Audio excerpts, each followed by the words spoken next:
ঠান্ডা তো পুরো জমিয়ে পড়ে গেছে, আর এই ঠান্ডার দিনে সন্ধেবেলা এইরকম গরম গরম চিকেন স্যুপ হলে কিন্তু দারুণ হয়। তো চলো চিকেন স্যুপের রেসিপিটা তোমাদের সাথে শেয়ার করি। প্রথমেই কড়াইতে একটু জল দিয়ে 3 পিস বোনলেস চিকেন আমি এখানে একটু সিদ্ধ করতে বসাচ্ছি। এর মধ্যে দিয়ে দিয়েছিলাম গোলমরিচ গুঁড়ো আর একটা তেজপাতা। তো এদিকে চিকেনটা সিদ্ধ হতে হতে এদিকে আমি সবজি কী কী নিয়েছি দেখে নিই। ক্যাপসিকাম, গাজর, বিনস, একটু পেঁয়াজ, একটু আদা রসুন কুচি আর একটু কাঁচা লঙ্কা। তো প্রথমেই কড়াইতে সাদা তেল গরম করে নিয়েছি, তোমরা চাইলে বাটারও দিতে পারো। সাদা তেল গরম করে নিয়ে তারপরে আদা আর রসুনের কুচিটা আর কাঁচা লঙ্কার কুচিটা একটু নাড়াচাড়া করে নেব। তারপরে দিয়ে দেবো সমস্ত সবজিগুলো। তোমরা চাইলে এখানে আরও সবজি অ্যাড করতে পারো।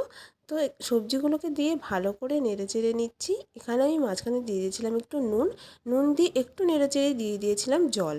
তো জল দিয়ে সবজিগুলোকে দেখো ঢাকা দিয়ে রেখেছিলাম। সবজিগুলো কিন্তু সিদ্ধ হয়ে গেছে। এবারে আমি ঢাকা তুলে দিয়ে দিয়েছি সেই চিকেনের পিসটা। আমি এখানে হাত দিয়ে ভালো করে কিন্তু ছোট ছোট পিস করে রেখেছিলাম, সেই পিসগুলো দিয়ে দিলাম। আর দিয়ে দিলাম চিকেন সিদ্ধ করা জলটাও।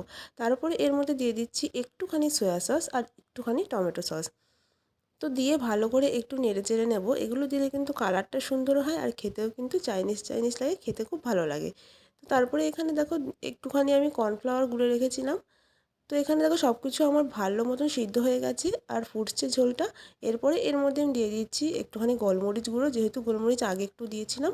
তারপরে একটা ডিম ভালো করে ফেটিয়ে আমি এখানে দিয়ে দিচ্ছি। ডিমটা দেওয়ার সাথে সাথে কিন্তু নাড়তে হবে, তাহলে কিন্তু রেস্টুরেন্ট স্টাইলের মধ্যে দেখতে লাগবে। তারপরে দেখো ডিমটা দিয়ে ভালো করে নেড়েচেড়ে নিয়ে কিন্তু ডিমটা অনেকটা সিদ্ধ হয়ে গেছে। এবারে কিন্তু এটা নামানোর পালা। তো আমার সব কিছুই প্রায় দেওয়া হয়ে গেছে। এবারে কর্নফ্লাওয়ারটা বাকি ছিল, কর্নফ্লাওয়ারটা দিয়ে কিন্তু নামিয়ে নিলেই রেডি আমার চিকেন স্যুপ। খেতে কিন্তু দারুণ হয়েছিল। শীতকালে সন্ধ্যাবেলা একদম পুরো জমে যাবে। কেমন লাগলো আমার এই চিকেন স্যুপের রেসিপিটা অবশ্যই জানিয়ে, ভালো লাগলে লাইক কমেন্ট করো।